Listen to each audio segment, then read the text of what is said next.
कक्षा 10 का विज्ञान, उसमें जो फिजिक्स वाला पोर्शन है अध्याय 10 प्रकाश का परावर्तन एवं अपवर्तन, वो वाला चैप्टर आज शुरू करने जा रहे हैं, जिसमें प्रकाश की परिभाषा देखेंगे। प्रकाश किसे कहते हैं? तो प्रकाश वह ऊर्जा है जो किसी वस्तु को देखने में हमारी सहायता करता है। यानी प्रकाश एक प्रकार की ऊर्जा है जो किसी वस्तु को देखने में हमारी सहायता करता है। अब इसमें देखेंगे प्रकाश के गुण। प्रकाश के गुण क्या क्या हो सकते हैं? प्रकाश एक सीधी रेखा में चलता है। प्रकाश एक सीधी रेखा में चलता है। दूसरा है प्रकाश एक विद्युत चुम्बकीय तरंग है। प्रकाश क्या है? एक विद्युत चुम्बकीय तरंग है, इसलिए इसे चलने के लिए माध्यम की आवश्यकता नहीं पड़ती है। ठीक, जैसे कि अब इसमें पहला वाला जो पॉइंट है, प्रकाश एक सीधी रेखा में चलता है। जैसे आप एक पाइप ले लीजिए और एक साइड पर मोमबत्ती धरा लीजिए।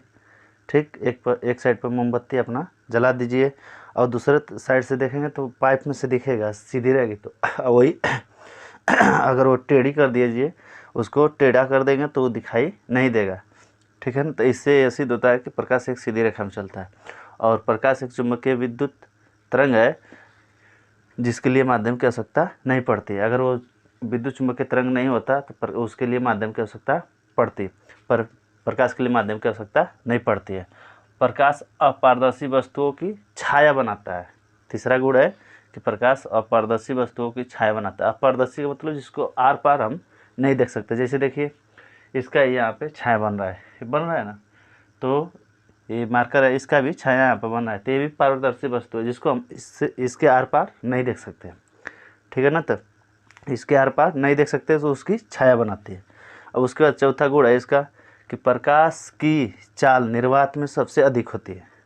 निर्वात में मतलब जहाँ पे वायु ना हो वहाँ पे सबसे अधिक होती है। लगभग कितना होती है? 3 × 10 की घाते 8 मीटर प्रति सेकेंड होती है। 3 × 10 की घाते 8 मीटर प्रति सेकेंड होती है। अब उसके बाद ये आपका प्रकाश की परिभाषा हो गया, प्रकाश के 4 गुण हो गए।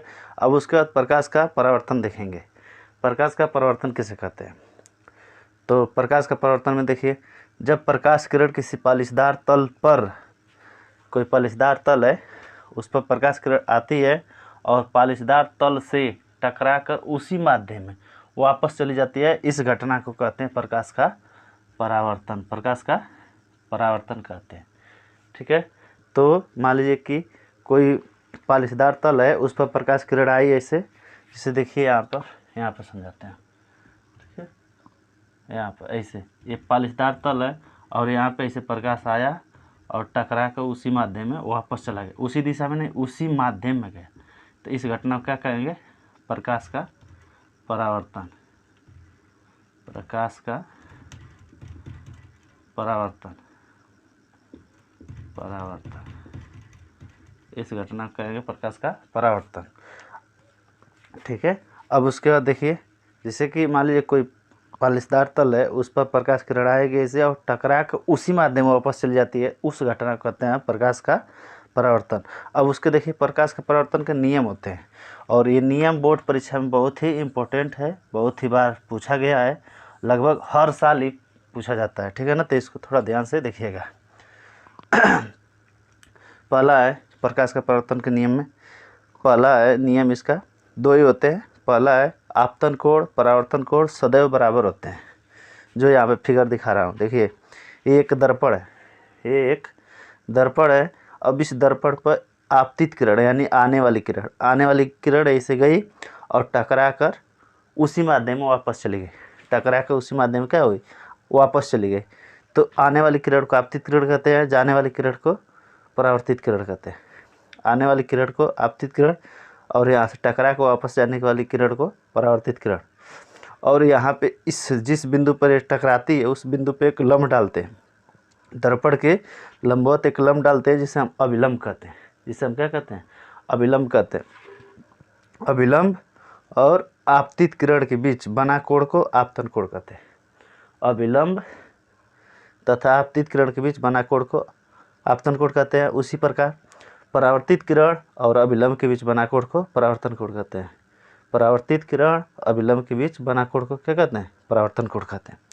और ये अभिलंब और आपतित किरण, परावर्तित किरण तीनों जिस बिंदु पर मिलते हैं, या प्रकाश की जो आपतित किरण है जिस बिंदु पर सतह पर टकराती है दर्पण के, उस बिंदु को कहते हैं आपतन बिंदु। इसको क्या कहते हैं?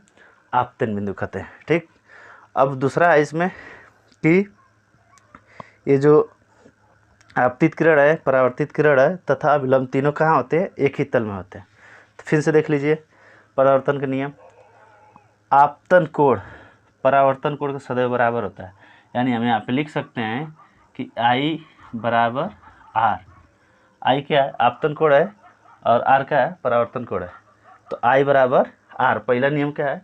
I बराबर R, यानी कह सकते हैं कि आपतन कोण सदैव परावर्तन कोण का क्या होता है? बराबर होता है।